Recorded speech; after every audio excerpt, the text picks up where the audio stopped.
Si nosotros hemos decidido seguir a Jesús, debemos estar dispuestos a darlo todo por Él. No hay otra opción. No hay otra opción. No hay manera de evitar el sufrimiento. Si quieres seguir a Jesús, no hay manera de evitar el sufrimiento. Su misión involucra el sufrimiento. Tenemos que estar dispuestos a negarnos a nosotros mismos, a morir a todo aquello que nos aparta y nos aleja de Él, de lo que Él quiere que nosotros hagamos. Debemos estar dispuestos a cargar nuestra cruz, a sufrir si tenemos que hacerlo algún día y seguirlo. Seguir el ejemplo que Él ha puesto delante de nosotros. Ahora, el futuro que Jesús ha preparado para nosotros nos debe animar en nuestra presente circunstancia. Algunos han perdido amistades, algunos sufren porque se han apartado de su familia por causa del Evangelio. Otros en otro nivel sufren enfermedades físicas, problemas físicos, trae desánimo al alma. Pero el futuro que Jesús ha preparado nos debe animar en nuestra presente circunstancia. Podemos estar pasando por tiempos difíciles, sí, pero lo que Jesús tiene preparado para nosotros nos debe animar en nuestras circunstancias. Eso es lo que quiere hacer Marcos aquí a través de la palabra, a través del escrito. Hay gente que está sufriendo. Hay gente que está pensando que quizás ellos van a ser tirados a los leones. Algunos piensan que quizás van a ser quemados en el jardín de César. Hay muchos que ya no se quieren juntar con los cristianos. Están sufriendo.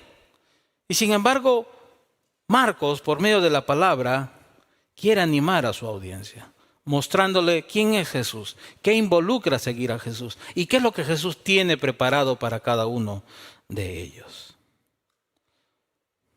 Veamos Marcos capítulo 9, versículos 2 al 3. 6 días después Jesús tomó con él a Pedro, a Jacob y a Juan, y los llevó a ellos solos a un monte alto, y se transfiguró delante de ellos. Sus vestiduras se volvieron resplandecientes, muy blancas, tal como ningún lavandero sobre la tierra las puede blanquear. Brillosa, blanca. Es el mismo lenguaje que usa Marcos en el capítulo 16, cuando hay un ángel en la tumba de Jesús, con vestimentas blancas, brillosas, resplandecientes, mostrando la gloria del Señor resucitado. Jesús ha llevado a estos 3 hombres para animarlos. ¿A dónde? A la cima de la montaña. Curiosamente en las Escrituras vemos cuando las personas estaban desanimadas, iban a la cima de la montaña.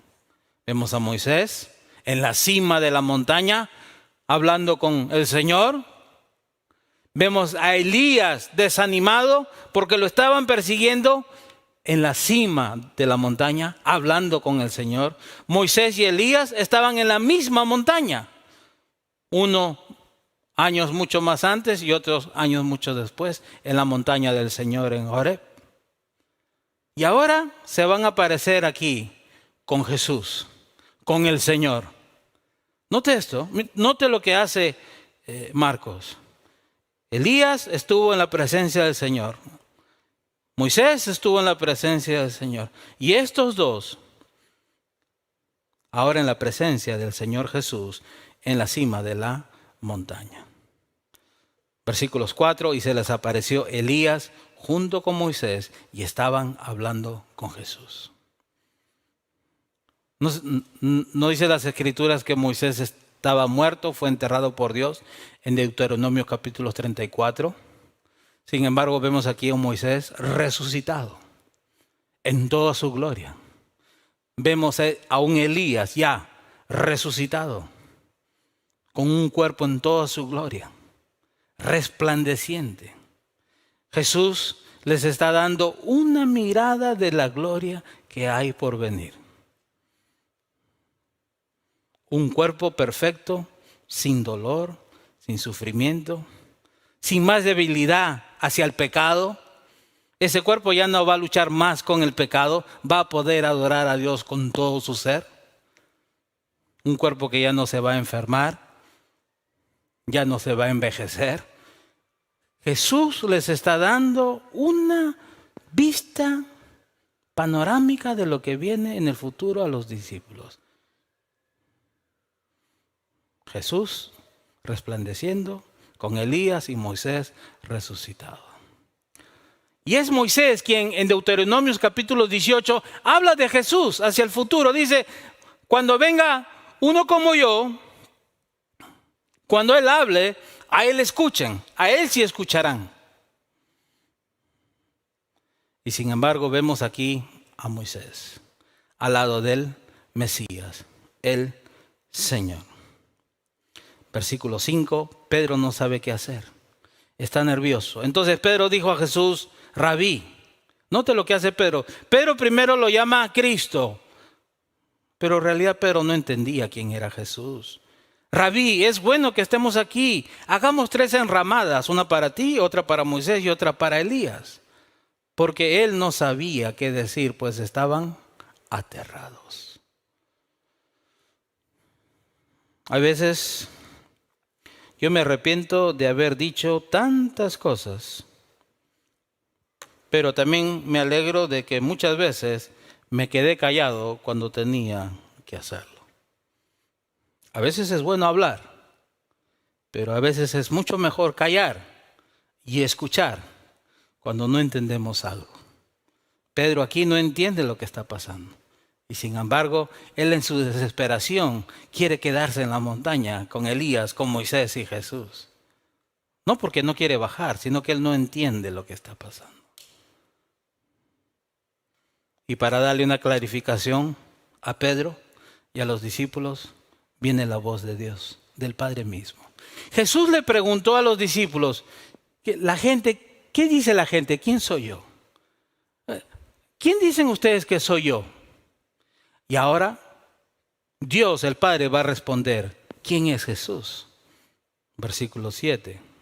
Entonces se formó una nube que los cubrió y una voz salió de la nube. Mira lo que dice Dios, este es mi Hijo amado. Oigan a Él. Oigan a Él. Oigan las palabras de Jesús. A Él escuchen. Moisés dijo que vendrá uno, a Él sí deben escuchar, a Él lo escucharán. El Padre dice, Él es mi Hijo, a Él escuchen. O sea, si Él está diciendo a ustedes que tienen que negarse a sí mismo, que tienen que cargar su cruz y tienen que seguirlo, escúchenlo. Porque lo que Él está diciendo es cierto. Escuchen a Él. Y enseguida miraron en derredor, pero ya no vieron a nadie con ellos, sino a Jesús solo. Acababan de ver un poquito de la gloria venidera. Acababan de ver un poco de la resurrección. Sin embargo, ellos aún no entendían lo que estaba pasando. Y nuevamente Jesús va a hablar de su sufrimiento, va a hablar de su resurrección, porque de esto se trata, de la resurrección. Marcos capítulo 9, versículos 9 al 10. Cuando bajaban del monte, Jesús les ordenó que no contaran a nadie lo que habían visto, hasta que el Hijo del Hombre resucitara de entre los muertos. Y se guardaron para sí lo que fue dicho, discutiendo entre sí qué significaría eso de resucitar entre los muertos. Bueno, lo que acababan de ver a Elías y a Moisés, eso significa resucitar de entre los muertos. Jesús les está diciendo que Él va a morir y Él va a resucitar de entre los muertos. La palabra resurrección suena tan simple, suena bonito, pero yo quiero que piense por un momento en la resurrección. ¿Qué es la resurrección? Imagínense el día de hoy si nosotros no tuviéramos la esperanza de la resurrección. Esto sería todo. No habría esperanza alguna, como dice el apóstol Pablo. Sin embargo, nosotros tenemos la esperanza de que un día vamos a resucitar de entre los muertos. Un día vamos a tener un cuerpo como el de Elías, como el de Moisés, como el de Jesús resucitado. Un día vamos a vivir para siempre. y vamos a poder adorar a Dios con todo nuestro ser. Esa es la resurrección. Esa es la promesa de Dios para todos aquellos que han decidido negarse a sí mismos, cargar su cruz y seguir al Hijo del Hombre, Jesús, el Hijo de Dios. Nuevamente le hacen otra pregunta a Jesús, versículos 11. Le preguntaron a Jesús, ¿por qué dicen los escribas, los maestros de la ley, que Elías debe venir primero? Es cierto que Elías al venir primero restaurará todas las cosas, les dice Jesús. Versículos 12. Les dijo, y sin embargo, como está escrito del Hijo del Hombre, que ha de padecer mucho y ser despreciado. O sea, es cierto, Elías tiene que venir primero. Y nuevamente, una vez que venga Elías, o Elías ya vino, el Hijo del Hombre va a sufrir. Nuevamente, note lo que hace Marcos desde que empieza el capítulo 8, versículo 27. Habla del sufrimiento, de padecer, de la cruz, de la resurrección, de la gloria, la muerte, resurrección y la gloria. Y nuevamente aquí va terminando esta sección hablando del padecer y el desprecio, el sufrimiento. Versículos 13. Pero yo les digo que Elías ya ha venido, o sea, en el espíritu de Juan el Bautista, y le hicieron cuanto quisieron, o sea, lo maltrataron, lo insultaron, lo mataron, tal como está escrito de él. O sea, el precursor que había de abrir el camino para el Mesías ya vino y lo maltrataron. Él sufrió. El Hijo del Hombre está aquí y también va a sufrir. ¿Qué quiere decir? Que ustedes o todos aquellos que me sigan en el futuro también sufrirán por la causa de las buenas noticias o el Evangelio. No hay gloria sin sufrimiento. Sufrimiento ahora, gloria después. El futuro que Jesús ha preparado para nosotros debe animarnos a darlo todo por Él. Todo. Sabes, Dios no nos deja a ciegas. Dios no nos dice, tú simplemente cree en mí, haz todo lo que te digo, cállate y espera en tus recompensas en el futuro. No, Él nos da pistas, nos muestra, nos da señas. El futuro que Él tiene preparado para cada uno de nosotros debe animarnos cuando estamos desanimados, cuando no queremos hacer nada para Él, cuando dejamos que ya los problemas de nuestras vidas tomen el control. No, esto más bien debe animarnos a seguir, a perseverar, a negarnos a nosotros mismos, a cargar nuestra cruz, a estar dispuestos a sufrir por Él y seguirlo todos los días de nuestras vidas. Dos cosas. Libertad de las cosas de este mundo significa libertad para hacer todo lo que Dios quiere que nosotros lleguemos a hacer. Libertad de las cosas de este mundo significa libertad para hacer todo lo que Dios quiere que nosotros lleguemos a hacer. Déjame preguntarte, ¿cuáles son las cosas que te están alejando de Dios? ¿Qué te está apartando de Dios? ¿Por qué no puedes entregarle a Dios todo? Confiarle a Dios todo, tu vida, tus planes, tus sueños. ¿Qué te está impidiendo darlo todo por Él? ¿Qué te está impidiendo el día de hoy que te niegues a sí mismo? ¿Qué te impide que sufras por causa de Él? ¿Y qué te está impidiendo que tú lo sigas?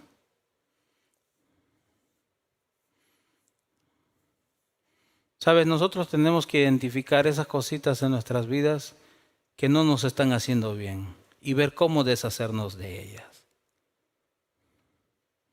Hay veces mucha Coca-Cola hace daño, mucho arroz hace daño. A veces a algunos de nosotros no nos cae bien la comida del mar. Identificar qué es lo que nos cae mal. en la parte espiritual, identificar qué es aquello que nos está alejando de Dios. ¿Qué es aquello que está impidiendo que nosotros le demos todo a Dios? Nuestro ser, nuestro tiempo. ¿Por qué no lo hacemos? Identifica estas cosas. Identifica si vale la pena que te aferres a todo lo que este mundo te está ofreciendo y te aleja de Dios. Nuestra fidelidad a Jesús será recompensada en esta vida y la vida venidera. Lo dice Él en su palabra. El apóstol Pablo dice que Dios no es injusto para olvidar todo lo que nosotros hacemos por Él. Jesús mismo le dijo a Pedro que Él no olvidará todo lo que nosotros hacemos por Él. Si hemos dejado casa, familia, hermanos, amistades, Él nos recompensará en esta vida y en la vida venidera. Todo lo que tú hagamos por Dios, el esfuerzo que hacemos para consagrarnos, para acercarnos, para vivir una vida en santidad, para complacer al Señor, esto va a ser recompensado en esta vida y en la vida venidera. Comodidad ahora, vergüenza después. Sufrimiento, sacrificio ahora, gloria venidera. Es lo que nos garantiza el Señor.